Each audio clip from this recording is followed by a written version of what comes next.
మంచి రెసిపీస్ కోసం cherry chef ఛానల్ని సబ్స్క్రైబ్ చేసుకోండి. అందరికీ నమస్కారం అండి. ఈరోజు నేను మరొక చక్కటి రెసిపీతో మీ ముందుకు వచ్చాను. మనం ఎన్ని రకాల భోజనాలతో చేసినా పప్పుతో తినకపోతే అసంపూర్ణంగానే ఉంటుంది. మన పప్పు అనేది చాలా వర్సటైల్ అండి. దాన్ని ఎలాగైనా చేయొచ్చు. పప్పుతో చేసే కాంబినేషన్లు ఎన్నెన్నో. అయితే ఈరోజు నేను చెప్పబోయే కాంబినేషన్ ఒకసారి ట్రై చేయండి. ఎవరైనా ఖచ్చితంగా ఇంప్రెస్ అవ్వాల్సిందే. మరి లేట్ ఎందుకు, వీడియోలోకి వెళ్ళిపోదామా?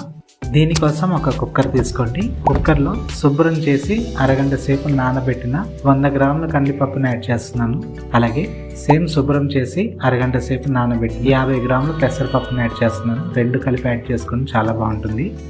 ఇప్పుడు ఇందులో 1 టీ స్పూన్ పసుపు యాడ్ చేస్తున్నాను. సరిపడా సాల్ట్ యాడ్ చేసుకోండి. ఇప్పుడు 2 కప్పులు వాటర్ యాడ్ చేసుకోండి. వాటర్ యాడ్ చేసుకున్నాక కుక్కర్ని కవర్ చేసి 3 నుంచి 4 విజిల్స్ మీడియం ఫ్లేమ్లో వచ్చే వరకు దీన్ని ఉడికించాలి. ప్రెషర్ ఆటోమేటిక్గా రిలీజ్ అయ్యేదాకా వెయిట్ చేసి తర్వాత దీన్ని ఓపెన్ చేసి చూడండి. చూసారా, పప్పు అనేది ఎంత బాగా మెత్తగా ఉడికిపోయిందో.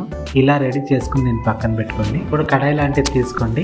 ఇందులో 2 టేబుల్ స్పూన్ ఆయిల్ యాడ్ చేసుకోండి. కొద్దిగా హీట్ అయిన తర్వాత 1 టీ స్పూన్ ఆవాలు, 1 టీ స్పూన్ జీలకర్ర యాడ్ చేసుకుని చిటపట్లాడించండి. ఇప్పుడు 2 ఉల్లిపాయలని తరుక్కుని యాడ్ చేస్తున్నాను. అలాగే 2 మిరపకాయలను యాడ్ చేస్తున్నాను. ఇప్పుడు దీన్ని బాగా మిక్స్ చేస్తూ ఉల్లిపాయ బ్రౌన్ అయ్యేదాకా వేయించాలి. ఉల్లిపాయ బ్రౌన్ అయిన తర్వాత 2 టమాటాలని చిన్నగా తరుక్కుని యాడ్ చేస్తున్నాను. వీటిని కూడా బాగా మిక్స్ చేస్తూ టమాటా మెత్తబడి ఆయిల్ని రిలీజ్ చేసే వరకు దీన్ని వేయించాలి. ఇప్పుడు వెజిటేబుల్స్ని యాడ్ చేసుకుందాం.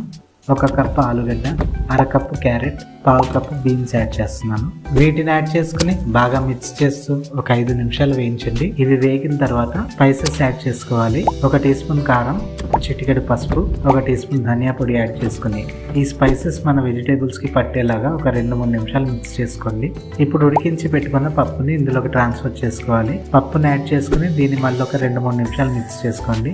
ఇప్పుడు కన్సిస్టెన్సీని అడ్జస్ట్ చేసుకోవాలి. ఇది కొద్దిగా చిక్కగా ఉంటేనే బాగుంటుంది. ఇప్పుడు దీన్ని బాగా మిక్స్ చేసుకుని కవర్ చేసి ఒక 10 నిమిషాల పాటు లో ఫ్లేమ్లో ఉడికించాలి.